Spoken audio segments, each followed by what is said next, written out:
چہرہ اور سینہ۔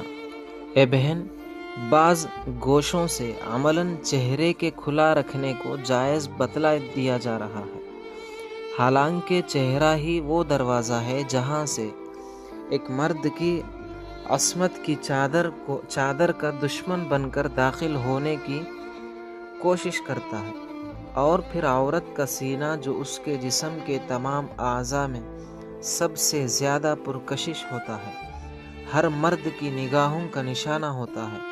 آج فلمی دنیا میں صرف اسی کو نشانہ بنایا جاتا ہے۔ اس سینے کو کھلا رکھنا انتہائی بے حیائی کی بات ہے۔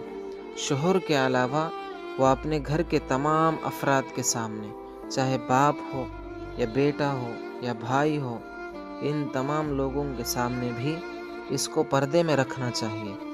لباس پہن کر بھی ننگے کیوں؟ اے بہن، ایسا باریک لباس جس کے پہننے کے باوجود جسم ظاہر ہو رہا ہے، ایسے لباس کے پہننے کا کیا فائدہ ہے؟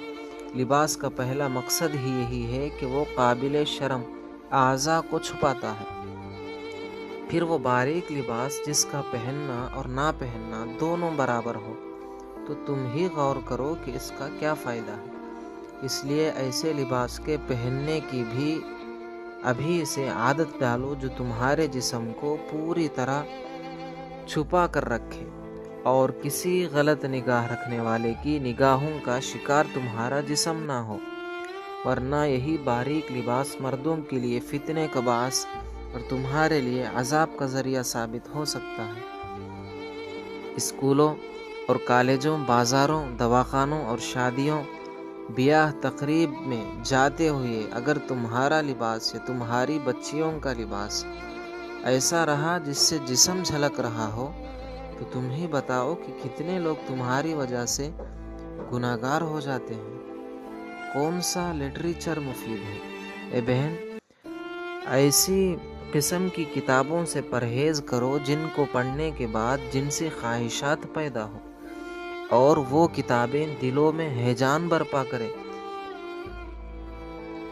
افسوس کہ ایسے ہے کہ لوگ ان کتابوں کو پڑھ کر افسانوں، ناولوں اور بھیانک جرائم کے نام سے برائیوں کے نئے نئے انداز اور اقسام بتلانے والے ماہر ناموں اور ایسے جرائد اور رسائل جن میں ننگا پن ہو، اس سے ہماری مغربی تہذیب کے ناپاک اسباق ہو، ایسے لٹریچر سے گریز و پرہیز کرو، اور موبائل کے ایسے ویب سائٹ مت دیکھو جن کو دیکھنے سے تم حیا اور پاک دامنی سے محروم ہو جاؤ۔